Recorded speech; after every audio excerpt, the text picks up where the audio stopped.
Make sure you can go get your car rental. Jeez.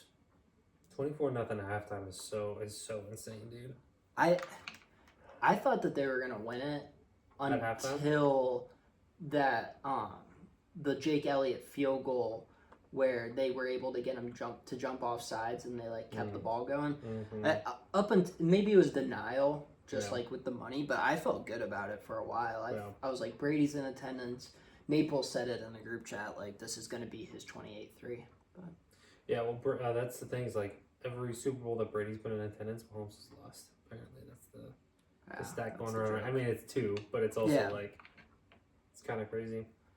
It's funny because we're recording, so we'll do the actual intro too. But like, people are just like going full disaster mode for the Chiefs, and I'm not there yet. Mahomes isn't even 30 years old. I agree that they're starting to enter that transitional period, where the older guys are going to phase out, and as a Chief fan in the Chief front office, you're going to want that to happen, just like the Patriots. Yeah. Bruschi left, McGinnis left, Rodney Harrison left, and then you got the new blood in there with Gronk, Edelman eventually. But I don't know. And Kelsey, I know like some people think he's done now. Like I think one of the most casual takes that we heard this year was that Travis Kelce fell off a cliff. Yeah. Because was it Travis Kelce production? No. Did he take a step back? Yeah, of course. But he was a Pro Bowl tight end, and he was worthy of being the Pro Bowl tight end. I would say he was probably the second best tight end in the NFL behind Brock Bowers this year. Yeah, I mean, if Jonnu Smith would have played like he did the whole season, like he did in the last 10 and John, you had a great year. Like you can't put him in the same conversation as Kelsey, but at the same time, like statistically, Jonnu Smith was like a top 3 tight end in the league. So, but yeah, I agree that it's Travis Kelce. Like his name's gonna be uttered in the top 3 until the day he retires. Like you can't really take him out of that conversation. All right, sorry, I got on my soapbox again. Yeah, we can get back to our scheduled routine. Yeah, we rocking. All right. Welcome back to the Empty Second and Short podcast, where the entire playbook is open. I'm Josiah. And I'm Hayden. Really short introduction. That was crazy. That was so weird. It's such a long, gaping area between the two of us over here. Well, don't be fooled. We were cuddling before we started recording, and we'll be cuddling afterwards. So let's not get it twisted. But yeah, that's Naples. That's not true, Mom. Naples, T's and P's. Yes, T's and P's. We're praying for you, man. We're praying for you. So. Eli probably out coaching middle schoolers, something. Whatever. Coaching them on what? For those of you who like to listen to audio only, the link for the Spotify will be in the description. Yeah, if we're not banned. Because we know demonetized already. The platforms love to ban us, still trying to figure out what we're going to do on TikTok. Well, if Eli coached somebody, it'd probably be A minor. That was good. Thank you. That was did you see his chain? Kendrick's chain? Is a lowercase A minor. Love it. It's hilarious. I think it is one of the colder lines, and I probably sound super white saying that because I like Kendrick, but I'm not a rap guy. Sure. But that song's fire. But are you somebody? So obviously, you and I started becoming diehard football fans around the same time, so we probably remember the same Super Bowl halftime shows.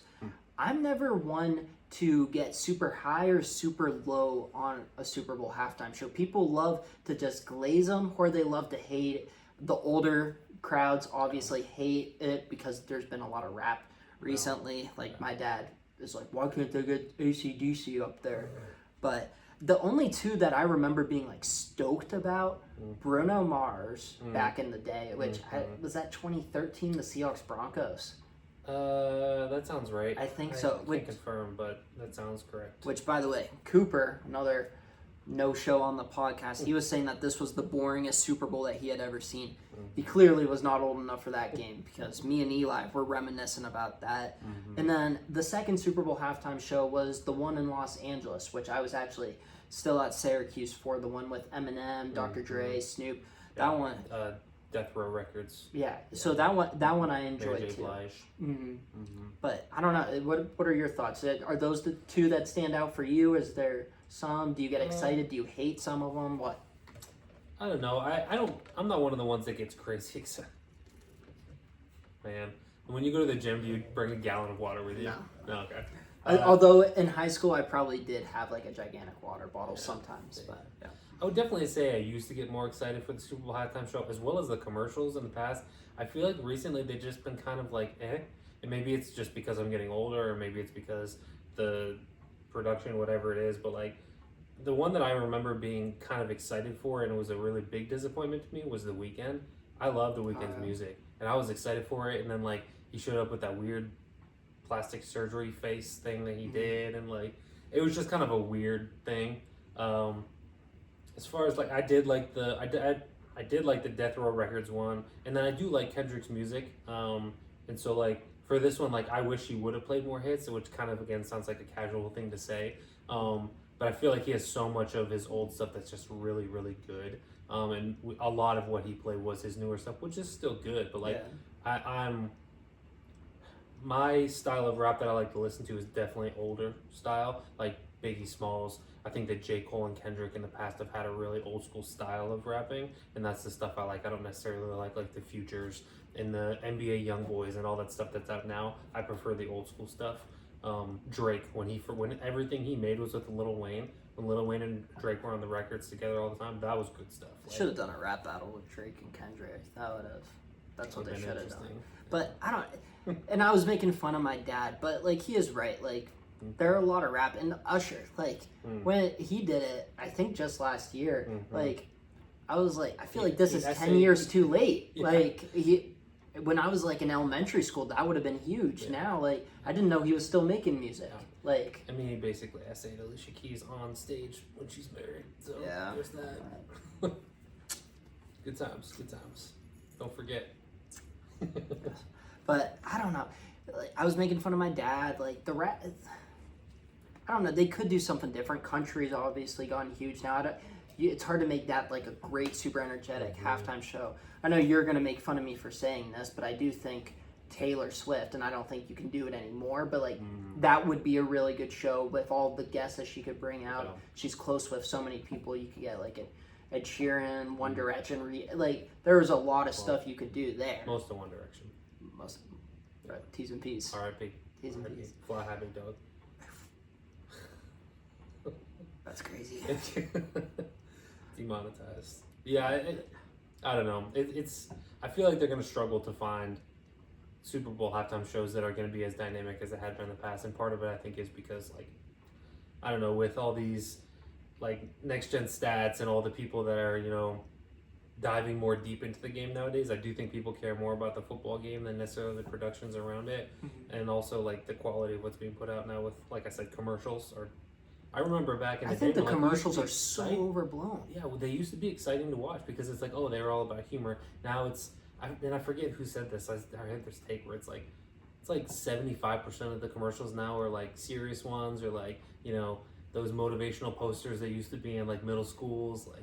With the cat hanging there, it's like, hang on, like, just like almost cheesy stuff sometimes. Whereas in the past, it was all about humor, and now it's like maybe a quarter of it is like the humor stuff, and that's what people want. People want the Doritos commercials. They want the. I was gonna say the Doritos is probably the one that I still look forward to. This is probably predating you, but my dad was super excited about the Seal commercial, like the Seal singing Seal. Yeah. I'm showing my age here, but I didn't even know what that was. So You didn't know who Seal was? No. He was. Kiss by a Rose? Kiss from a Rose? You've never heard that song before? No, it's. But my dad's giggling in the corner on a sofa, and I'm like, I don't know, like whatever. Yeah. The Jesus commercials, which I do think are cool, but as a Christian, I'm like, we spent $8 million on this. Like, it's not a great look. It's not a. Well, you say we. Pretty sure they're LDS commercials, Latter-day Saints, which aren't really us. They're not like us. So. No. You're on fire today. You're on fire. Yeah, you're killing it. But were there any other good ones? The Doritos ones are the ones that I probably look forward to. Yeah, I'll be honest. Like I wasn't watching super closely to, like I saw the major ones that everybody else did. There's the Dunkin' Donuts, which are they from Boston? This is like the second straight year they've done something Boston-y. Last year they had like Brady, Affleck, all those guys. This year they had Bledsoe. Yeah, the other one was, I mean, these came out like 2 or 3 weeks before, but like the Bud Light commercials with Shane Gillis and Post Malone. They were at least semi-funny. The girls flag football. It's going to become a varsity sport. Both of us were familiar with that from watching the McAfee show. We saw the teasers and stuff. I enjoyed those and like seeing Marshawn Lynch and everything. But like, I don't know. And I love Pat McAfee, but if that's the highlight of the Super Bowl commercials, like that's a pretty low bar. Yeah. Like we're talking nacho cheese chips and a retired punter were the best commercials. Yeah, just insane. But I feel like we should probably talk about the game that happened. Pretty big deal. Yeah. With that said, it kind of went down the way people thought. People thought that the game was going to go one of two ways. Either Philly plays a really tight game, but guess what? Kansas City has arguably the greatest quarterback, the greatest coach, and the greatest tight end. They're going to be good in crunch time and able to win a close one. Or Philly, since they had the better roster, we're just going to completely steamroll them, which obviously is what happened. We talked about it a little bit at the beginning, like the Chiefs, people are already panicking. They love to get their bottom thirds in, get that clickbait. The sad thing is I think people probably believe it, but I don't know. That's the thing. The Patriots, they went 10 years in between their two dynastic runs. But does it really feel like they did? No, because they were still in 2 Super Bowls and they were in the conference championship every year. So the Chiefs aren't going away, even if they don't win a Super Bowl for the next decade. Philly, I'll give Jalen Hurts credit. Me and Naples had a friendly disagreement a couple weeks back when it was just me and him. He was very high on Jalen Hurts. I said I thought he was a top 20 quarterback. I thought that he was good, but also it's easy to look good when you have the best running back, in my eyes, the second best offensive line, and then 2 number 1 wide receivers and a great tight end. Lions are my number 1, yeah.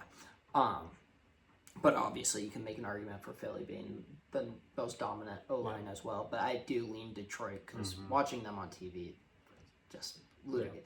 It's crazy that they lost in the divisional round. Yeah. But so Philly, Jalen Hurts, I got to give him credit. He had the boneheaded interception to, I believe Brian Cook had it leaping across. Yes. Yep. With the and that was just a broken play. Like, if we're being honest, it was a bad decision on a broken play. And obviously, it didn't end up costing him. With the exception of that, I've watched Jalen Hurts since his first game at Alabama. I thought that this was his best game of all time. He looked good. And was he under the duress where it was super high pressure situations, really? No. But also, I didn't see him blank. Like, I actually had faith in him throwing the football. Obviously, you can make the argument it's easy when you're throwing it to A.J. Brown and Devontae Smith, who already have 8 yards of separation. But I don't know. It's going to be interesting. Like I said, the McAfee show was kind of joking about this because we talked about this game at length. Just because you go 3 weeks without football, like, you're dying to see the game covered from some different angle over the course of those 3 weeks. But anything else that you want to touch on that I missed? Yeah, I think like you said, Jalen Hurts played an amazing game. Like, the only game that I can think of that comes to mind that maybe was better statistically was when he played the Steelers in the regular season and had like 3 passing touchdowns to A.J. Brown, and like they just absolutely, it was like 38-3 or something insane like that. Again, it's not the same stakes that you're talking about in this game, so like you got to take that into account. But like statistically, it was a really, really good game against a really good team, and it's on the biggest stage. Just because you sparked one of my memories in my weird lizard brain, do you remember who the Steelers' 1 touchdown was in that game? So Kenny Pickett was starting, right? Correct, because this was the game where he kind of showed some moxie. He had called out his teammates and said that they weren't good enough, and then some reporter talked to him about interceptions. Wasn't it his second game? Because the first game was against Buffalo. They lost 38-3, 35-3. First start was against Buffalo. First game was against Jets because me and Christian were there. Yeah. But the touchdown. I don't remember. Who was it? It was a jet sweep to Chase Claypool. Chase Claypool then threw a touchdown pass to Derek Watt. Derek Watt's only touchdown as a Steeler. Nice. Yeah, nice. You just said it, and I was because that was like the peak Matt Canada time. Mm-hmm. So. But. Yeah, and like as far as like the Chiefs side, like I completely agree with what you said. Like the Chiefs aren't going anywhere. We'll talk about it more later, I'm sure, with like some of the stuff. But I mean, the Chiefs do have some needs, I think, and it's very clear. I mean, I touched on one of them before the season even started this year, maybe even last year after the season ended, and I still think it's a big glaring hole for them. And so I think that there's definitely things they need to address. But I don't think there's any reason to panic. Like, as long as you have Patrick Mahomes, Andy Reid, Travis Kelce, like, throw in Chris Jones' name. Like, as long as you have those guys, like, there's nothing to, like, panic about. Like, you're going to be in the AFC Championship game again at the very minimum next year. So you're operating under the impression that Kelce is back next year? I mean, I would assume so. And, I mean, I speculated at the end of last season that, half joking, but saying that, like, after the Super Bowl win, Travis Kelce and Andy Reid were both going to announce their retirement at the same exact time. There was a part of me that definitely believed that, but like at this point, I mean, he says he wants to play for 3 more years. Then there's a report that comes out that he might retire this season. It's like, this is what happens every single year. Looking for a story. Start to age. Yeah, they clickbait in the age of wanting to catch people's eyes with reports and wanting them to click on your website and things like that. It's going to continue to happen, but I mean, until it happens at this point, I'm like, might as well bank on him being there next year. So. If he retired, I wouldn't have a problem with it. And there's a reason. He has a $100 million contract for a podcast that he does with his brother once a week. Yeah. He has probably the most well-known girlfriend in the world. He's 36 years old. 36 years old, taking all those hits. So you have a career where you're making more money. There's clearly more opportunities he's already started to have in the acting, producing, entertainment world, where you're going to be making more money with no physical contact, where you're going to be able to walk and maybe actually enjoy your time with your girlfriend. Or you, when you're older. Yeah. Versus you come back for $15 million a year, give or take, and who knows, like, is this Chiefs team where I have their off-season stuff listed right ahead, so we can talk about that next. But their chances of being a Super Bowl team next year on paper probably aren't going to be better. I would probably lean Chiefs pretty heavy for next year, just because the last time the Chiefs lost the Super Bowl, Travis Kelce and Patrick Mahomes went on a rampage unknown to mankind and won 2 straight rings and almost got a third. So I don't know. We're looking at right now. So the Chiefs free agents, there's only one guy on offense that's really going to be a miss, and that's Trey Smith, the offensive guard. He's right guard, correct? Right guard, yep. And then you also have the whole entire receiving room hitting free agency with Hollywood Brown, D-Hop, Justin Watkins, and Juju. Yeah. Rashee Rice's health is going to be huge on there. Marquise Brown, one of the more disappointing signings. We'll see what happens there. Defensively, they are going to be going through lots of transition. Nick Bolton, who I think both of us will agree needs to be locked up. Justin Reed, who is one of the better safeties this season, obviously has been there for a while. He replaced Tyrann Mathieu, who, it's funny, he actually replaced Tyrann Mathieu in Houston too. Charles Omenihu, and then Deshaun Warden, so a couple of edge rushers. Obviously, you still have George Karlaftis. Trey Smith, who I love, and I love how the Chiefs are so O-line, or I guess I should say interior O-line built, because I do think that they have the best interior with Trey Smith, Joe Thuney, and Creed Humphrey. Yeah. They have Joe Thuney as an extension candidate, and I would probably lean Thuney. Thuney's the better player right now. Obviously, Trey Smith's close to a decade younger, so you are betting on that, but also maybe Joe Thuney comes in at a little bit less. And he has 4 Super Bowls now, right? He does, yeah. So he has quietly put together a Hall of Fame resume, which we're not going to get into now, but that was a joke. No Marshall Yonda, no Vinatieri, no Kuechly.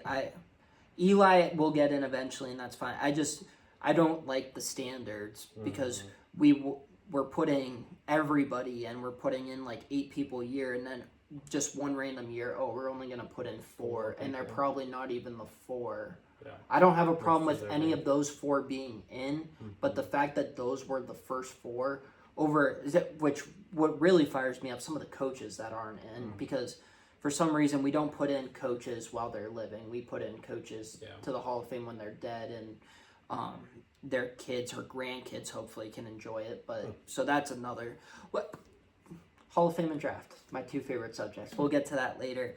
The extension candidates, though, they're going to be pricey. Trent McDuffie, lock. Has to be top 5 corner probably. Like, he'll be locked in. He had a bit of an off year this year, but that doesn't dissuade me from, if I'm the Chiefs, signing him, locking him up. Yeah. So. Joe Tooney, who we mentioned, and then Korloftis. Quick question about the guards. Do you view now Miners as the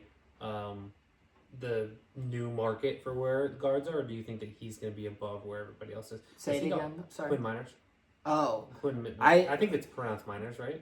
Maneras. Is it Maneras? Okay. Yeah.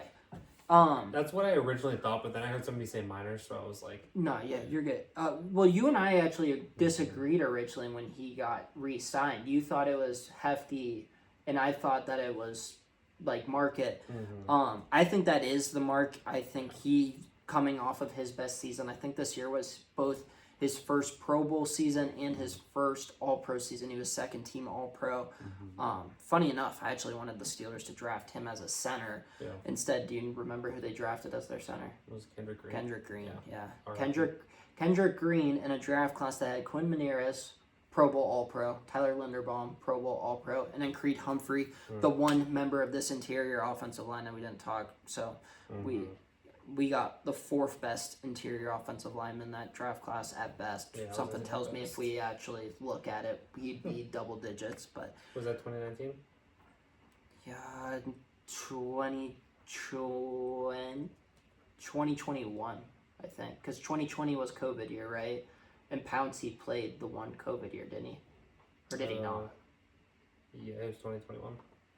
But, yeah, the Chiefs, obviously, wide receivers going to be in need. You also have to account for the guys getting older. Chris Jones and Travis Kelce still, I think, top guys at their position. With that said, I still think that both of them took a noticeable step back. It's reasonable to think that they will take another step or 2 back next season. Whether that happens week 1 or week 8, there's no guarantee that, like, it's not Madden. These guys can fall apart, like, mid-season.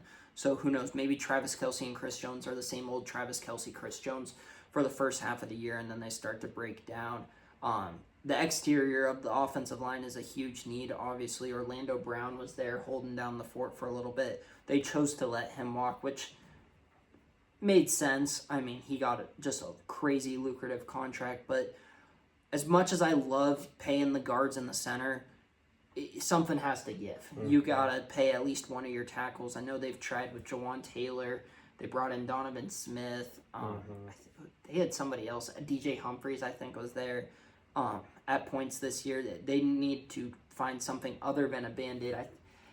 Their second-round pick was used on a tackle, so maybe he can develop. Was it Wanya Morris? He's there too, but Kinsley something, I thought. Kinsley, it's a tough last name. Am I on the right track though? So, yeah. Yes, because their first round pick was the Kansas State edge rusher / interior guy Felix Anike or something, and then their second round pick was offensive line. I think they might be looking to go right back towards the offensive line. While we're at it, I do have the Chiefs. We're not going to just spend the whole time talking about the Chiefs. We will talk about the Eagles. I'm curious, though, who are the free agent tackles available? Dan Moore. Yeah. Well, real quick here. You did forget 2 interior offensive linemen. Trey Smith is in this draft. And you know what? He was 5th round pick. 6th. Yeah, he was a 6th. He was a 6th round pick. And I think he was, if I'm seeing this correctly, I think he was a comp pick. But, and then your guy at center. I'm surprised you didn't say him. I said Linderbaum. Out of Alabama. Oh, Dickerson. Yeah, another guy. I remember how highly you talked about him. Yeah. You wanted him real bad. that aged well. And he's a guard now, but either way, he's a stud guard. He could be an all-pro center too. But yeah. So I'm looking at the tackles. I'm starting to wonder if this. Obviously the Chiefs don't have a ton of cap in the world, but they do have some, and we've all seen them moved around. Ronnie Stanley, who finally had a healthy year, is available. So maybe they go back to the Ravens to find their tackle. You have Cam Robinson, who was traded midseason from the Jags to the Vikings, played pretty well. I agree. I saw your face. Not a top-tier guy. He was a first-round pick, too, wasn't he? He was, yes. Tyron Smith will be available. We'll see if he's still playing. But as far as flyers go, like if you can get him cheap on a one-year flyer. Borderline future Hall of Famer. But it was very much at the end of his career. Well, I would say Hall of Fame lock, but I mean, who knows anymore? It is hard for these offensive linemen. We're going to actually talk about that in our draft coming up. Dan Moore, who we talked about, which, I don't know, I would view him as a step or probably a couple steps lower than Cam Robinson. Same with Alaric Jackson from the Rams. Morgan Moses, who... Not a high-level guy, but as far as right tackles go, like, not bad at all. And then I actually would kind of like this. Naples would be shaking his head right now, but Jedrick Willis, the talent is there. Mekhi Becton, also their listing, which obviously guard. Mekhi Becton turned into a Pro Bowl guard, but that is there. All right, while I pull up the Eagles, anything else you want to say on where the Chiefs kind of move forward, where you think some draft needs are? We talked about wide receiver. Rashee Rice coming back will be huge. Maybe. I think he gets suspended still. He should get suspended still. I agree, but I don't know if I think the NFL might just want bygones to be bygones and not want it to be talked about. The 6 people they almost killed are going to want bygones to be bygones. Well, it's not up to them. I know. It's not. I'm not saying it's right, but him and Xavier Worthy, that should be a pretty good duo. I think Worthy will be a stud. Noah Gray, I think is he a free agent or is he? I think they signed him to an extension. That might be right. But like, I think he's a huge piece. I know we've talked. 3-year, $18 million deal. So he has at least another year left, maybe 2. We talked obviously about Tyler Warren to them before. You and I, for the last couple of years, have been wanting them to go grab one of these tight end prospects that we've fallen in love with. But I think they're both going to be gone before the Chiefs pick at 31 in this draft. The 2 guys that are like the top tier guys, Colston Loveland, if he makes it to the Chargers, they're taking him. And if I think Tyler Warren probably to the Colts at 14, wherever they pick. Well, the Broncos also want to get in on it, remember, because Sean Payton went on Kay Adams' show and said that he wants a joker, whether that's a running back or a tight end, which Tyler Warren's the definition of a joker in today's NFL. So, I mean, as far as where the Chiefs go from here, like, I do think that, and I said this about, I forget what team it was a couple weeks ago that I said this, but like, I do still think that the Chiefs need a prototypical X wide receiver. I mean, you saw what you had with Tyreek Hill and what you were able to do with him there. I just think that piecing it together like the Seahawks did with Doug Baldwin and Jermaine Kearse and things like that, like, it's not sustainable long term. And I do think that Xavier Worthy can be a very valuable piece for them, but I do think that they need like a bigger bodied, route running, can catch a slant, is physical type wide receiver. I definitely think that they need that. I mean, when I think about T. Higgins, like, T. Higgins would be a great fit there. Never in a million years would he go to the Chiefs. But at the same time, I think that's the kind of receiver that I think they need. Chris Godwin, would be a great fit. What about Stephon Diggs? I don't know if he... that defeats kind of your X purpose, because I think Rashee Rice would still be better fit for the X, but I think that would be an interesting one, because Diggs did have flashes this year before he got hurt again, obviously getting way up there in age. But I don't think that the Texans bring Diggs back personally. I'm not sure where he goes, but I think he's more of a 2 at this point in his career, behind Nico Collins, for example. And then I think on the defensive side, the biggest thing that we saw, and actually it kind of in a way was disproved in the Super Bowl, but I think that they need to get better run stoppers on defense. They were pretty susceptible to the run this year, and part of the reason that it wasn't maybe a glaring hole in the pass is because teams had to pass against them. they would get up to such early leads that like you had to pass against the Chiefs because you knew you had to score 32 points to beat the Chiefs. Where the way that they played this year, obviously they won the games, but they were pretty susceptible to the run.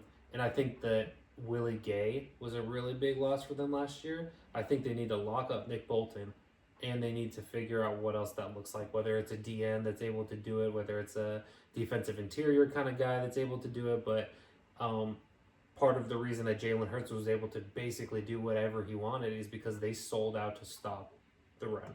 Their entire goal in that game was stop Saquon and let Jalen win the game, and that's exactly what he did. And so if you're able to have a balance of the two, I think that's a much better situation, and you need the players to be able to do their job. And so I think that whatever that front seven looks like, they need to improve it on the run-stopping side of the football, because that seems to be where the NFL is going.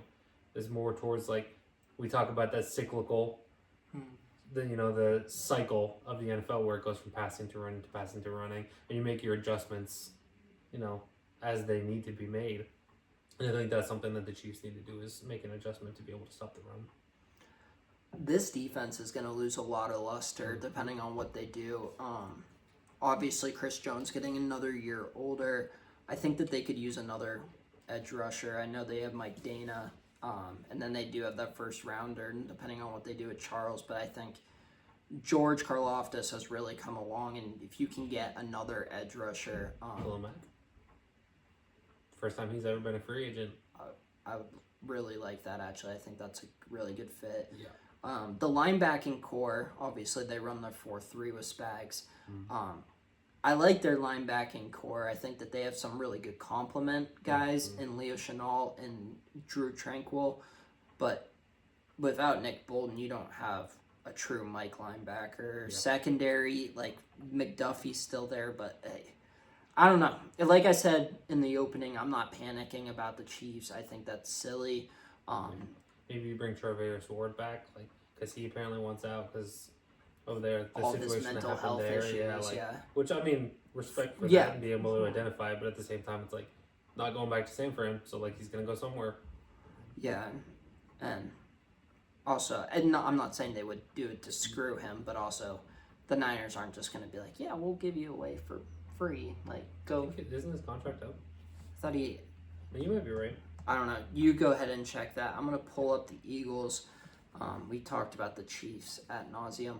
So the Eagles free agents are kind of bigger, kind of sort of. I don't know. Zach Bond, who I think we would both agree would be a pretty big must re-sign. Him and Nakobe Dean were a special linebacking duo.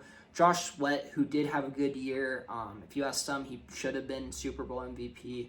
But I think that he earned himself a very, very big payday. He obviously came over on the one-year flyer from New York. It's funny, New York and Philly incidentally traded pass rushers with Hassan Reddick and Josh Sweat. Hassan Reddick, I think if he could do that over, he would much rather stay in Philly where he played college football. What about a Super Bowl? Yeah, it would have made more money because I don't know who his agent was or who was advising him, but that did not work out well for him at all.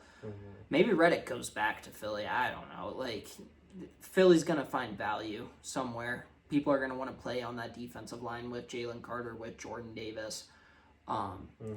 Brandon Graham, does he come back?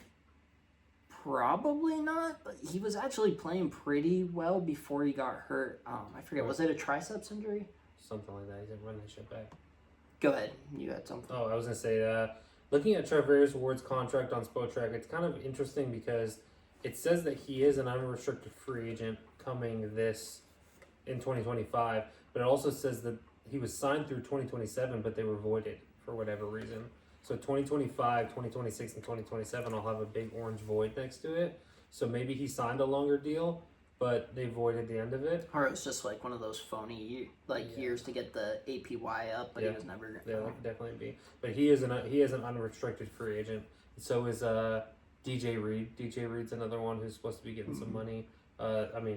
Lesser, but Dante Jackson is a free agent, assuming the Steelers don't re-sign him. Corner. I did look on.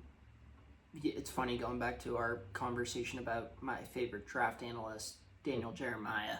He is the oldest mock draft. Not that it's old; it's only like a couple weeks old and nothing's happened. But I looked, he only had 4 tackles going in the first round, which is a little chunk less than what we have grown accustomed to, especially some of these years. Some of these years, tackles fly off the board. Yeah. And 2 of the tackles were pick 26 and after. So not a super tackle class coming out of the draft, which means Dan Moore is making $20 million this year. Yeah, without question. If it's going to be that week, those tackles that we listed out for you guys are going to be paid. We're talking $18 million as a floor. Yeah, but which is, I mean, nuts. But really, I mean, it shows the importance. Going rate of it. Yeah. I mean, look at what happened to the Chiefs. You have the best interior offensive line, but you have one of the worst exterior, and look what happens. You fall apart. Yeah, I think that D-line in Philly is going to be really interesting this offseason because you're going to have to start preparing for having to actually pay guys. Like, are you going to let Milton Williams walk? Before 3 weeks ago, he's a free agent. Yeah, nobody really knew his name. So, like, and then he all of a sudden had this great postseason. Like, are you going to let him walk? Are you going to sign him? In a couple of years, they're going to have to pay Jalen Carter to be the highest paid defensive player in the league. Like, that's the way it's going to be. Say what you want about it. He's going to be the highest paid defensive player in the league. Jalen Carter is going to be suspended for something in the next 2 years. Yeah. You heard it here first, without question. The first round pick right before Jalen Carter, Jordan Davis. He basically didn't register a single stat in the Super Bowl, but we all know he's a stud. He's a F the play up kind of guy. Yeah, like honestly, like this is a pipe dream for me, but like a team trading for Jordan Davis right now makes a ton of sense. Because they have so much on that line. I think he's like a $7 million cap hit next year. I'm not sure what it would look like if they traded him, but like he could be somebody who's on the move this offseason just based on like how well they draft at that position. But number 2, like just being able to make cap space because like they have probably the best roster in the league. I would argue that they have the best roster in the league from top to bottom. They might have had the best roster in the league like the last 4 years. Yeah. So like you know and you can trust Howie Roseman that he's gonna replace the positions that you need to. So if you can get a 2nd round pick for Jordan Davis right now, you do it. You absolutely do it. And I think there's a bunch of teams that would give up a 2nd round pick for Jordan Davis. Because he's like, I mean, I feel like he's one of those guys who could play D tackle or D end. Like not an edge rusher, D end and a 3-4. So like when I think about the Steelers, like, you know, if they were to go out and trade a 2nd round pick for Jordan Davis, you move Keanu Benton to the D end, you put Jordan Davis at D tackle, and then you have hopefully one of the better lines in the NFL. I'd be fine with that. I mean, the Steelers are interested in defensive line. I'd prefer not going with the 1st round pick. So if they would do that, you obviously mentioned Milton Williams. He's been a guy who's just been trapped behind some studs. Fletcher Cox, that fringe Hall of Famer who... He retired officially, right? He retired officially. The Eagles, I think, would have had him back this year. So him and Jason Kelce both narrowly missing out on a 2nd ring. But Javon Hargrave was there. Jordan Davis and Jalen Carter, the Georgia boys that you just mentioned, they just constantly reloading. He obviously had a strip sack and a fumble recovery. He's going to be a free agent. He's another guy. $20 million contract. People are going to be shocked by it. Him and Josh Sweat both earned themselves lots of money. Both guys were good players before the Super Bowl, but guess what? The Super Bowl is going to make you some money. Who else do we have? Mekhi Becton, we mentioned. Vontae Maddox, who's had an up-and-down career. Another Pitt cornerback. Pitt quietly producing at least one NFL defensive back each and every year, but that's whatever. For a while, it went down one player, but then it went back up for Pitt DBs. Talking about Hamlin? Yeah. It went away for a little bit, but then that one wasn't as good as your other ones. Your Kendrick ones are rich. Yeah. But Kenneth Gainwell and then a bunch of other like swing tackles, so nothing huge other than those guys that we mentioned, obviously pretty big. Looking at their dead chart, I think Jahan Dotson could be sneaky next year as a wide receiver 3. Saquon's for them. Is he still there? For them, yeah. He has one more year under contract. Because he was a 1st round pick, so they could do a 6th-year option too. Correct. Because that's the same thing with Jordan Davis. He has one more year and then a 5th-year option. Yeah, and they were the same year, so that tracks. Nolan Smith, I think he's going to take another big step. Looking at this team, you hit on it. DeJean and Mitchell are going to get better and better. Darius Slay might be a free agent, right? He doesn't have a year left. Yeah, but is Slay probably third best cornerback on the team, even in the Super Bowl, which is crazy to say. I still think he's a guy who I think has a Hall of Fame resume, but he's still a top 25 corner in the league right now. I can agree. Yeah. I didn't know where you were going. I was gonna say 20 at first, but I'm like, let's say 25. So I think there's an argument for 20. I was worried you were gonna go higher and higher. Reed Blankenship, another guy who I think is gonna get better. And you hit on it. Howie Roseman, I think, cemented himself as a Hall of Fame general manager and executive. Yeah. But the success of this team is really going to come down to Saquon's health. So he signed a what? He signed a 2-year? I think he was a 3-year. I'm assuming you can get out of it after the second year, just knowing running back contracts. But I don't know. Lane Johnson has already said he's going to be back. But that's the thing about the Eagles. That's not going to stop them from drafting maybe not a tackle in the first round, just because from what we saw earlier, it doesn't seem like there are a lot of great tackles, but they don't mind just finding guys and reloading. Heck, Jordan Mailata was a 7th round pick from Australia, and he's now one of the best left tackles in the game, which left tackle, top 3 most important position on the football field, and he's one of the best. So, also, Jake Elliott is going to have a really good year next year. Just a side note. Yeah. I've liked Jake Elliott since he hit that 61-yarder as a rookie. Like, since that point, I knew he was a really good kicker. Like, he's had up and downs specifically this season, but he produces when they need him to. Like, Chris Boswell, the best kicker in the league right now, had a down year, and everybody was calling for his job, and the Steelers were like, nah, no way. And they stuck with him. Like, if you can stick with these kickers and they can, like, turn it around, then, like, you're golden. And he was money in the Super Bowl from not super easy kicks. Do you remember who drafted him? Jake Elliott? It wasn't Philly. Oh yeah. He was cut in the preseason of his rookie year. He was like a 4th or 5th round pick. It wasn't like a throwaway pick. What year was he drafted? Do you remember? His rookie year they won the Super Bowl, so 2017. But he wasn't on the team when they won the Super Bowl. Yeah, it was. He just won his 2nd ring. Oh, yeah. Interesting. Buccaneers. You said rookie season in what year? 2017. Oh, 17. Jeez. I don't remember who won Cincinnati Bengals. They didn't win the Super Bowl. They cut him the Bengals cut him his rookie year. Yeah, but they didn't win a Super Bowl that year. You said the Eagles did, though. Oh. Yeah. Oh, got it. Okay, I understand what you're saying. I got you. So, like, if you looked at his Wikipedia, there would be, like, that little asterisk, like, off-season and practice squad only for him. I thought you were saying the team that cut him won the Super Bowl. No. He won the Super Bowl his rookie year because that was the Carson Wentz MVP sort of year. But, interesting. Yeah. All right. I said we might cut it, and we are. I just want to hear your thoughts real quick. Was Jalen Hurts MVP, or I know you had money on DeJean, or was Josh Sweat? It's one of those 3, but. I mean, it was Jalen Hurts. Like, with all the chatter that happened this year about him not being a real quarterback, about his accuracy issues, I said it before. The Chiefs' game plan was sell out to stop Saquon, do whatever we need to stop Saquon, put the ball in Jalen Hurts' hand, and he said, okay, watch me do it. Like, he went out there and he did exactly what he needed to do. You even look at, like, on the first drive, that play that was called back, to the A.J. Brown offensive pass interference, that was a dime.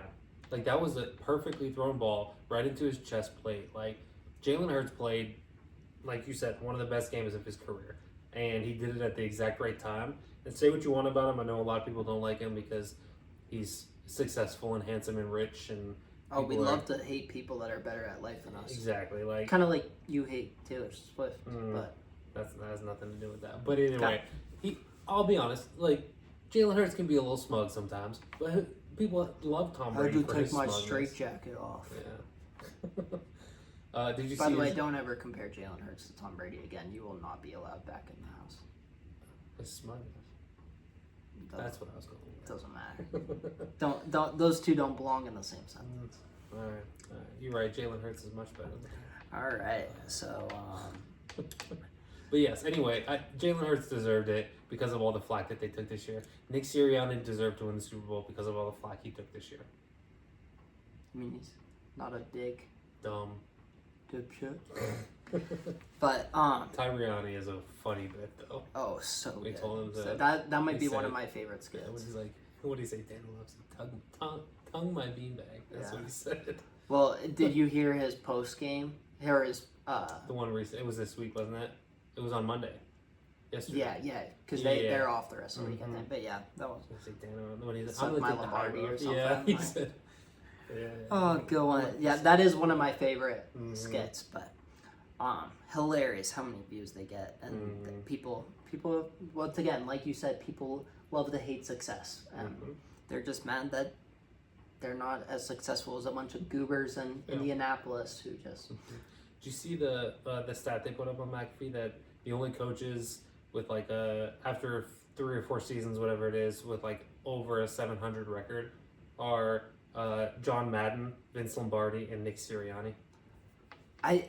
Isn't that nuts? That's you know who it reminds me a lot of, they sort of look alike? Ryan Day in college football.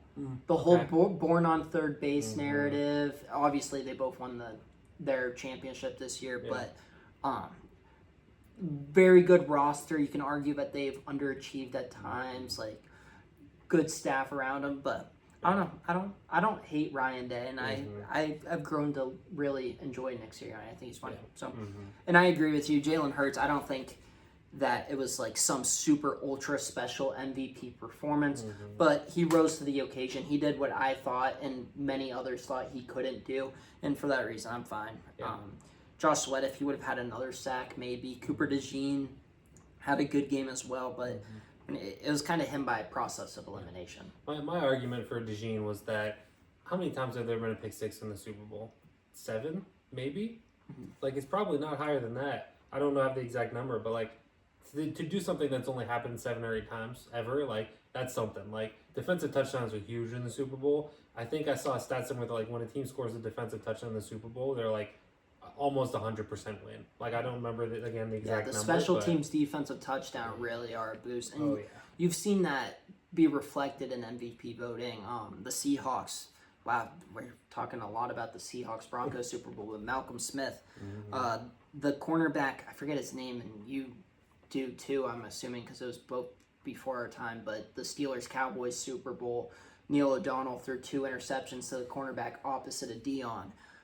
So, like, you do see that reflected. Desmond Howard, I know he's not a cornerback, but he had a special teams touchdown. I know that corner's name from the Cowboys, and I can't remember it. We actually referenced this, like, middle of last year for some reason. And I remember pulling his name then, but I can't remember. We'll know it. Oh, yeah, it's an easy one. You want a hint or no? Sure. Cardinals great. Yeah, I mean, I'm not. Wide receiver. Larry Show. First name, last name, AB. Larry Brown. Larry Brown. Yeah. Yeah, that's a good one. It's all right. No, you're good. We're old. Yeah. We're not that old though. So, but no, that's good. I mentioned Fletcher Cox and Jason Kelce. Jason Kelce, not so much. He's pretty much a first ballot lock. Fletcher Cox gonna struggle to get in. I think that he has definitely an argument for it. If not, what's he gonna be in, Josie? The Hall of. Very good. Very good. He would have benefited a lot from a second ring. Now we're gonna do a draft of. We're gonna probably do 3 rounds, especially since there's only 2 of us. But of the guys whose legacy was mostly impacted, we can do positive or negative. So technically, if you want to go a Chief. I do kind of think that this is going to be a pretty Eagles-heavy list. Sure. You can go ahead and go first. Okay, we snaking? Yeah. Okay. I mean, I think the biggest one is probably, I mean, you have to go, first overall, you have to go with the one that's clear. Last podcast, whenever we did the draft of best Super Bowl teams that ever won a Super Bowl, I had the first pick. I had to go 2007 Patriots. Like, you just have to go with the obvious one sometimes. Going into the season, Nick Sirianni's seat was hot, like we talked about it. I think a lot of people talked about it. Sirianni's seat was hot. He needed to win, and he did, and now he's going to get extended for multiple years. So, like, I'm not sure how long it's going to be, but, like, he's going to get a big money contract. He's going to get the extension. Like, he's a huge winner from this because I think that if they lose in the divisional round, maybe not if they make the Super Bowl, but, like, I still think there's a chance he gets fired early on because they have how good their roster is. Belichick loomed. Like, Yeah. So like I think that he is the biggest winner because not only did he save his job, he seriously positively affected the trajectory of his legacy. And I agree with you. He's definitely getting that new contract soon. I think he's headed into the final year of his contract and obviously a Super Bowl winner. I think that new contract is going to say more, though, about his buyout rather than his job security because we've seen it in Philly before. That's one of the reasons why I have so much respect for Howie Roseman and Jeffrey Lurie because, they didn't have a problem parting ways with the greatest coach in franchise history in Andy Reid. Then they had Chip Kelly. That looked amazing for a year. They didn't have a problem saying goodbye to him. Then you take a chance on Doug Peterson. He wins you your first Super Bowl. Guess what? We're still going to fire you 2 years later. And then Nick Sirianni, they do it again. They're not scared to get rid of the guy. And with that fan base, they're not scared to kick somebody out. So I don't think that Nick Sirianni is going to be the coach of the Eagles for another decade. But he's going to be paid like it. And he's definitely going to get opportunities elsewhere. How many years do you think he gets an extension? Like 7? Yeah, probably 7-year extension. I'm trying to, Tomlin's older, so he can't really, he was the last big coach to get an extension. I think Tomlin was 3 for 50, so maybe 7 with a similar average of 15-ish. I'm thinking of the longest one that I can remember. John Gruden got 10 for 100. Yeah, but that was again. I mean, that was a decade ago at this point. It would have been up now. I'm hoping. Side note before I get to my pick, I know who I'm picking. It's the other chalk answer, but I thought that they should have made a poll for him to be the head coach last year, maybe this year too. The Saints. I think there's a chance that Brandon Staley is Kellen Moore's DC and John Gruden's going to be the OC, which you could do a lot worse, especially if you are going to hang on to Derek Carr. They can get rid of him, but if you're going to hang on to him, John Gruden's sticking around. Not a bad deal. I'm going to go Jalen Hurts, like I said, the chalk answer. He's another super young guy. I think he's only 25, 26. He has now been to 2 Super Bowls, has a Super Bowl MVP. He's going to be up for another big contract. And do I think he's necessarily a top 5 quarterback? No. Do I think he's a top 10 quarterback? Fringe top 10, I'll say. He's 26. He turns 27 in August. So, but he already has a Super Bowl. He's going to have the stats. He's going to be one of the more prolific rushing quarterbacks of all time. The dude is going to have a Hall of Fame case, maybe without ever being a top 10 quarterback. And I don't know, and that's not me being a hater. There are a lot of really good quarterbacks. Jalen Hurts, when you look at his resume, he's going to have a Hall of Fame resume. And if you know what, for the sake of not looking like a hater, I'll say he is top 10, but he is 8 at the highest. Yeah, I'd say that's probably fair. At the highest. That's fair. And he is going to have a Hall of Fame resume, so he's going to be my first pick. For my second pick... Before you move on from Jalen Hurts, I want to see if I can find this. Do you know how many rushing touchdowns he has in his career? 55. So, all-time record is 164. Never mind. I was going to say, do you think he has a chance to crack, top 10 rushing touchdowns if they keep on doing the tush-push for the next 7 years? You got to think his body wouldn't be able to hold up, right? I mean, you got to look at, top 10 just breaks 100. The top 10 people, Sean Alexander and Marshall. Well, what's he at? Was I right? 55? I guess that would be the one knock on is longevity really going to be his game? I would argue no. Yeah. We've seen quarterbacks you don't want the jacked quarterback necessarily. That doesn't translate. 55. Wait, actually? It's 55. Exactly? Mm-hmm. Let's go. And he was drafted in 2020. Yeah. So in 4 seasons, he has 55. If he plays another 4 seasons and has the exact same production, again, that's a big if. Yeah. He'd be at 110 after 8 years. There's a chance he's top 10 all time in rushing touchdowns by the end of his career if they keep doing the tush push. Like you said, there's a chance. I don't think when you look at the jack quarterbacks, it just doesn't work out. Cam Newton, it comes to mind. Cam Newton still looks like a Greek god, but he just can't do it. Look at Patrick Mahomes, the opposite of that. He has a little bit of that dad bod. he obviously still can move with the best of them. Same thing with Travis Kelce. Like, football shape is not necessarily looking like a chiseled wrestler with 4% body fat. Yeah. I think that's a really big misconception. My second pick, not to go back into my Hall of Fame rant, but that is how I'm doing this draft. I'm going to go Lane Johnson. That was mine. It's hard to... because I think Marshall Yanda had a first ballot case. Now Marshall Yanda's going to be waiting at least another year. I wouldn't be surprised if he doesn't even get in next year the way they're doing it. Yeah. Especially the first ballot eligible guys next year. It's a pretty sexy list. It's going to be quite there. Next year, if they can't get away with putting in 4. Maybe that was their rationale for only putting in 4. 12 next yeah, year. they're going to do a gigantic one. But Lane Johnson...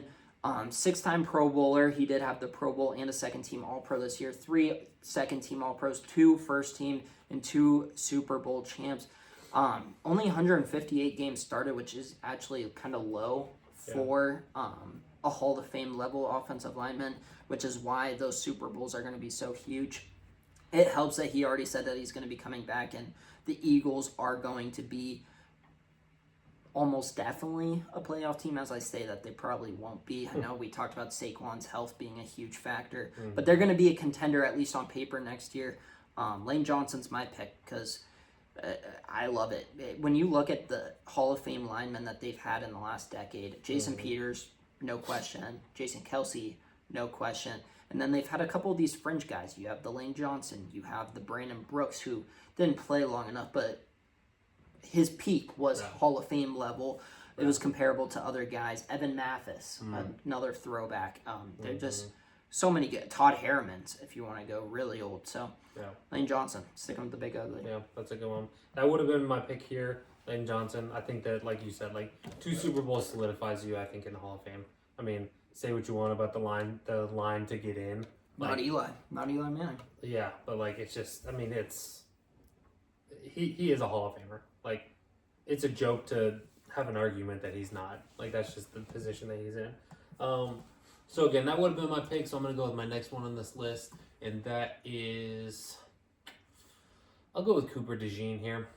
And the reason, first young guy making the list. So here's the thing, okay? I said this over and over and over again, and I know a whole bunch of people harp on this.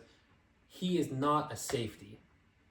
And they kept saying in the draft, I think they even had him listed as a safety on draft night when they drafted him. He was listed as a safety. The guy's not a safety. Just because of a certain reason. Agendas. Just because of a certain... This dude is a baller. Cooper DeJean is an absolute monster. He has a chance right now to be a top 10 to 15 corner in the league in the next coming years. I still think Quinyon Mitchell's going to be better than him. Oh, yeah. Which is crazy. Quinyon's probably already top 10. Yeah. So. Yeah, they're set up so well right now because they draft so well. And Cooper DeJean, again, say what you want about, okay, he's a slot. He doesn't really play on the outside that much. He moves around. He's a Swiss Army knife. And he's a great corner. I think that his legacy with that interception and the play that he made on that is he's going to be a corner for the rest of his career until maybe at the very end if they move him to safety when he gets older. That's how good I think. And if so, who cares? They've done that before. Charles Woodson. Oh, for sure. McCourty brothers. At least one of them moved from corner to safety. Devin went back and forth between corner and safety. Yeah. And then. Our representation. The next one on this list is Jackie Robinson. Our Jackie Robinson. There we go. I was gonna say Reggie Jackson for some reason. Next one on this list is a coordinator, actually. And it's not probably the one you're thinking of. It's not Kellen Moore. Here's the thing. Vic Fangio got run out of Miami.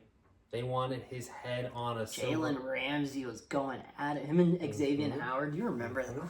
They wanted his head on a silver platter. And regardless of how good you've had, a career, whatever it is, recency bias is always going to be what people look at first.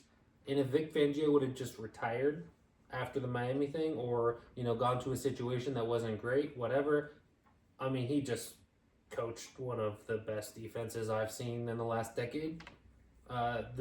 Maybe the best performing defense outside of the Seahawks when they trounced the Broncos.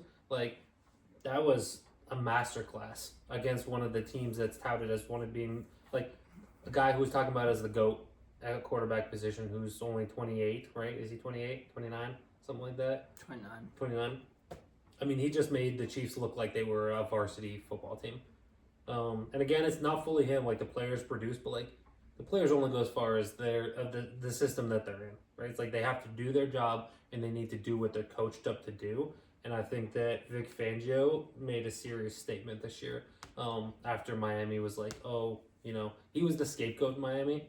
And he came out and he absolutely showed that he was not. And he didn't even want to go there. Yeah. He didn't realize that the Eagles' job was going to be opened up. The Eagles wanted him, and then he was just a man of his word. So he already gave Miami his word. Yeah. So you made me think of some of the great defensive minds in football. Spags, obviously. Wade Phillips. Bill Belichick, different breed. I think that you would agree that Spags, all time as a defensive play caller, has the edge on Fangio. Am I correct in that? Between what he did with the Giants and now with the Chiefs? Yeah, I'd say so. I mean, it's not like a wide, huge gaping margin, but it's there. Spags for LeBeau. That's hard. Like, LeBeau, and I love Ben, LeBeau never had Andy Reid and Ben Roethlisberger. I mean, Andy Reid and Mahomes. So, like, yeah. If you're going straight off of Super Bowls, I would say Spags. I would argue, though, that the Steelers probably had a little bit more natural talent just because they drafted defense the first round every year. Like, they did, but they also did it with players that weren't necessarily even drafted. Look at James Harrison. True. Like, was It's that hard. Taylor first round pick? Like, Taylor was second. No, he wasn't. He was a late mid rounder. I just feel like the LeBeau was able to do it with whatever players were there because he saw the talent that they had. He was able to get it out of them. 4th round pick, Louisiana Lafayette. Yeah, like I feel like, man, I'm trying to think, like, outside of Troy Polamalu, was there another first round pick on that defense? Like in the 2010, 2012? Lawrence like Timmons. 2008? Lawrence Timmons. Yeah, okay. Ziggy Wood, but that doesn't count. Yeah. Cam Hayward didn't come around till 2011. Yeah. So like 2008, 2010, like in those number Lamar one defenses. Lamar Woodley, 2nd rounder. Yeah. And he was a Pro Bowler at that point. Mm-hmm. Kiesel, 7th round pick. Aaron Smith, I think, was 2nd. Casey Hampton, 1st rounder. Yeah. So Hampton, Troy, and Lawrence Timmons. Yeah. It's like, I mean, yeah, there's obviously some names there, but like I feel like, and then like I said, James Harrison undrafted turned him into a defensive player of the year. I would personally, and call it bias if you want, but like I'm a Steelers fan, so I'm gonna give it to LeBeau. No, when I posed the question, I was leaning Spags, but I talked myself out of it with him having the GOAT at head coach, quarterback, and tight end, arguably. Like, Ben's a Hall of Famer. Love AB, the Killer Bee, all that. I love Mike Wallace, the Young Money crew. It doesn't compare to Mahomes, Kelsey, and Reed, but I thought that was interesting because I do think that is an interesting little debate. Yeah. You're up again, right, for your final pick. I did DeJean and Vic Fangio. And Vic, yeah. So looking here, I mean, like, you could do Saquon, just because, like, I don't know. Yeah, His trajectory is Hall of Fame now. It was Hall of Very Good. His trajectory now is Hall of Fame with the almost rushing title in the Super Bowl. Like, that's where I'm at with him. So I'm not making a pick for you, obviously. But what if he doesn't get to 10,000 though? I mean, could he not get to 10,000? He's gonna have another 1,800 next year at least. Unless he gets injured, like. But that's plausible. Like that, you could make the argument that there's a better chance he gets hurt than he doesn't. Especially because he's at 7,200 right now, 48 rush touchdowns. I get it in the newer age of football, like the rushing yards, they might be a little bit more lenient, but there are a lot of guys who are in that 10 to 12,000 range that don't even sniff the hall.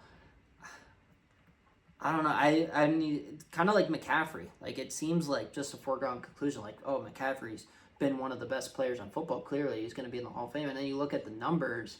The receiving numbers are ridiculous, but then you're kind of like, crap. Brandon Graham, already a Philly legend. He's not a Hall of Fame guy by any means. Ring of Honor. Yeah, for sure. AJ Brown, kind of same thing with Saquon Barkley, and you love talking about like the receiver backlog in the Hall of Fame. Like, I'm not gonna put him.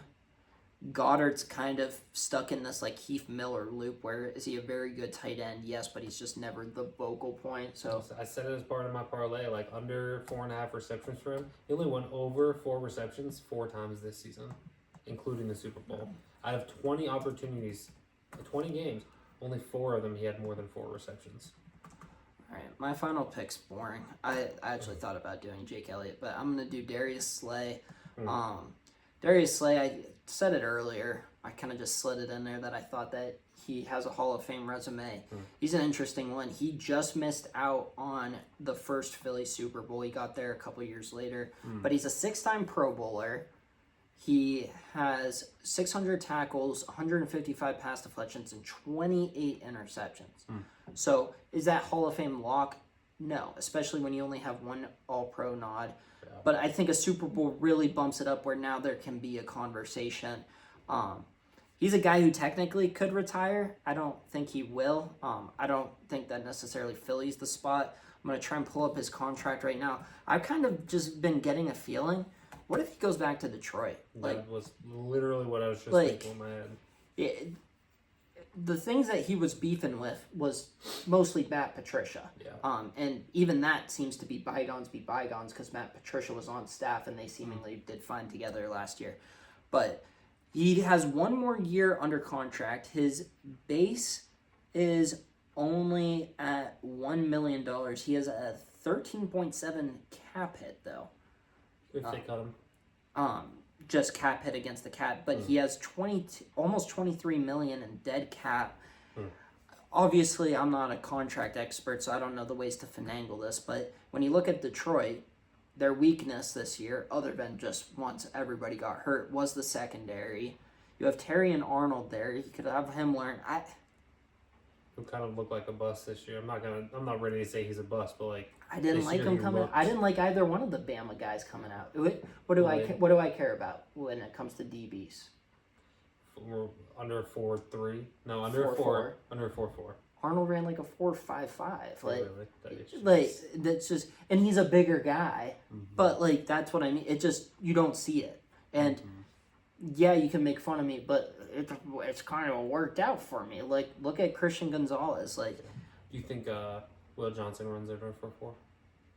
From he might be a little bit over 4.4. But do you think he's still top corner in the draft? I know I'm getting ahead of ourselves, but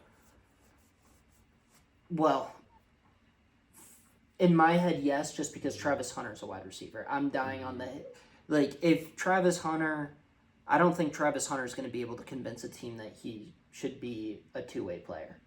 And I don't think that, and I think that the teams are in the right. I don't think I love it would be awesome to see, but it's just not realistic. No. And I know I've said this on here before. Anybody advising him, stupid if you're telling him to play cornerback because he can make $15 million more per year as a wide receiver. Plus, you're going to probably be making more on the brand deals and everything. Like cornerback, like Jalen Ramsey had like a super exciting peak, and then so from a business perspective, just without question, I do think Travis Hunter would be the better defensive. What does he run? Travis Hunter? I don't think he runs at all. Oh, okay. If I show up and just run like Dion.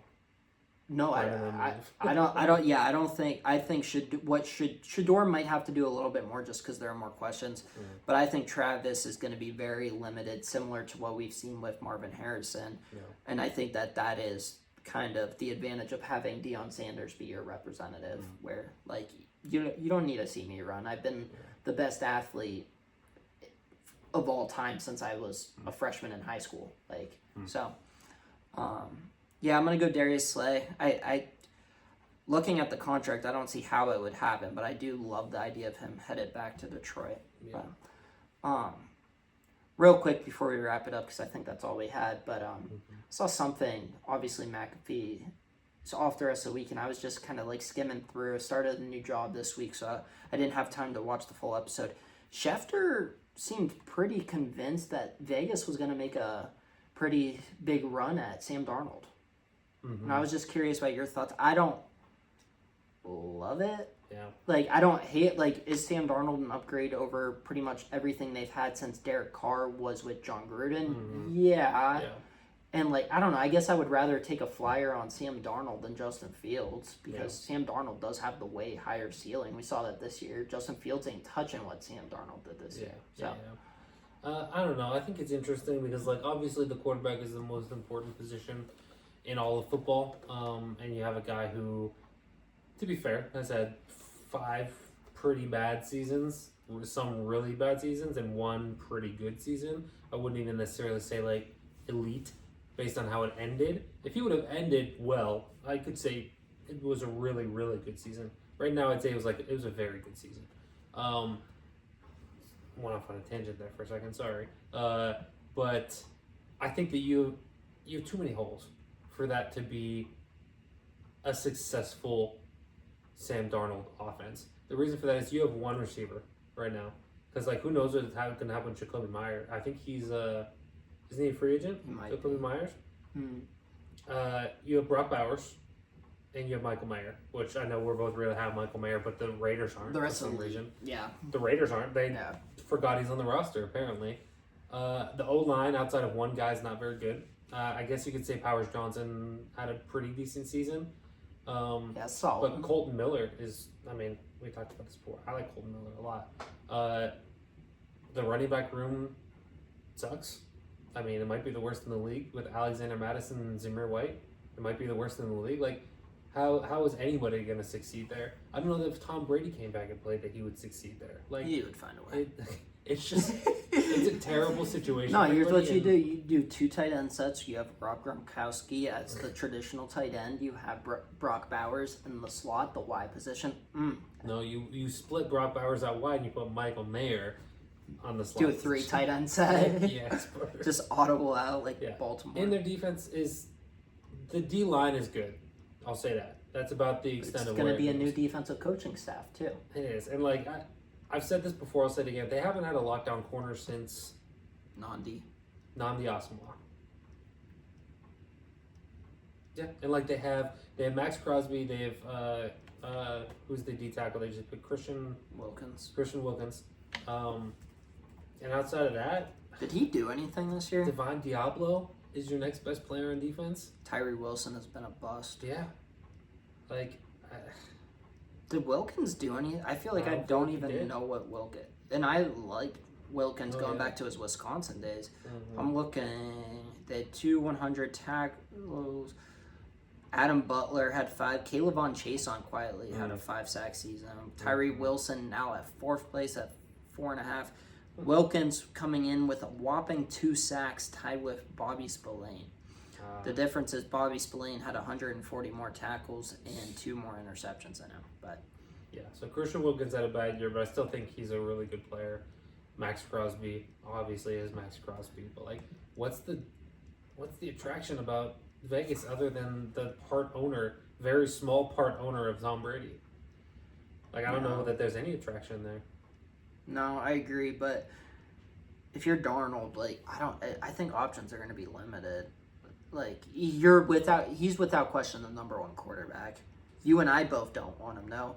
Yeah. I'm going to put his over-under for APY, and I'm expecting a 1 or 2 year deal to be at 29.5. Are you taking the over or the under? I'm taking the over, and somebody's going to overpay him. It's not going to be 40, but I could see it being 34.5 a year.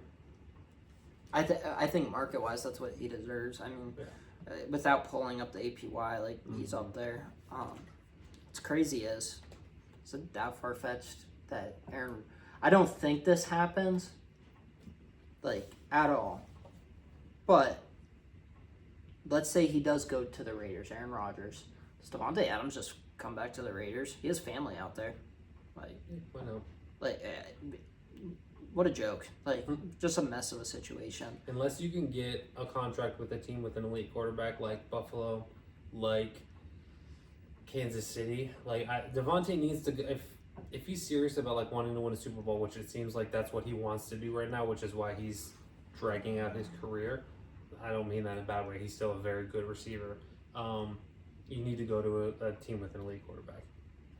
So not Derek Carr in the Las Vegas Raiders. This was the first year, I'm going to sound like a hater again, but this is the first year that an elite quarterback hasn't won a Super Bowl since Philly did it in 2017 with Big Dick Nick. I thought you just said he was an elite quarterback. Huh? I thought you just said he was an elite quarterback. He's 8th best in the league. Still not elite. Even if I'm being 8, I'm looking at elite. How many elite quarterbacks are there in the league? 5 or 7. 6. Oh wow. Okay. The 4 obvious ones in the AFC. The Jaden Daniels. You think Jaden Daniels is already elite? Yeah. And then Stafford. Those 6, I would say. No T-Law? No Aiden O'Connell? You were big on Aiden O'Connell. No, I actually am down on it. Eli's were. big on O'Connell. You were when he got his first start. You were big on Aiden O'Connell. No, you're thinking Eli. Eli liked him because of the Purdue days, but one last note. I saw Tyler Lockett. The Seahawks are evaluating his future. Him to the Raiders makes a lot of sense, especially he's one of Russ's few former teammates that seemingly adores the guy. Yeah. I think that makes a lot of sense. Tyler Lockett. I think he would do great in Pittsburgh. He's one of the receivers, and I'm pretty much a Debbie Downer. Like, I don't want anybody. I'm like, he's old, he's washed. I don't want him. Yeah. Tyler Lockett would be somebody I would want. I think he would be a perfect number 2 to George Pickens. Even though he doesn't pick up extra yards. I don't care. Yeah.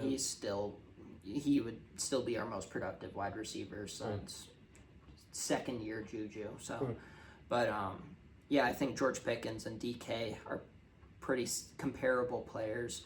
Slide in Tyler Lockett. Hopefully he can mentor Calvin Austin a little bit. You still have Freiermuth. I would kind of like that. But I think the Raiders also make a lot of sense with his old head coach Pete Carroll being there. Yeah. You want the Steelers to touch Debo? It could be yes or no. Absolutely no. And I love Debo, but he can't create separation. Yeah. And we don't have an offense he's been a really bad route runner basically since he's been in the league, but he made up for with his athleticism. Yeah, what makes him special is when you put the ball in his hands, he is dynamic, but he's not that dynamic anymore because of the wear and tear. And he drops the ball. So. Yeah, no, I'm not touching him. I think that there are very few spots in the league where he would do well. Yeah. And they're going to value him higher than his market. Right now, you should probably give up a 5th for Debo. But if that, what's his contract? Because then you're still paying him over $20 million though. Is it over 20? Yeah, you're probably right. He still has I think he only has 1 year left. I think, but yeah, I'm not That's what I mean. They're going to be San Fran. I think should just take almost any offer. Yeah. He's a guy who's going to get cut. Cooper Kupp probably will too, but I would trade for Cooper Kupp before Debo. He's in the last year of his contract. Yeah. There's a potential out though this year in 2025, I guess.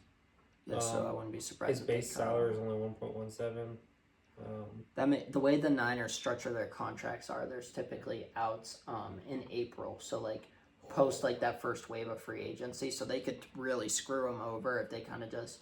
Yeah. His dead cap's 31. Yeah. Yeah. On that note. That's wild.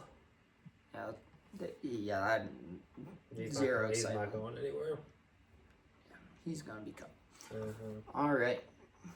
Good episode. Yeah. Kind of a nice 180. Mm-hmm. Hopefully Naples will be back next week. Yeah. Rest up. Rest up, King. Yeah. Thank you for your service, Christian. Christian wanted a Mustang. He's not going to get one. Mm-hmm. Yeah. All right. This has been the Second Short Podcast.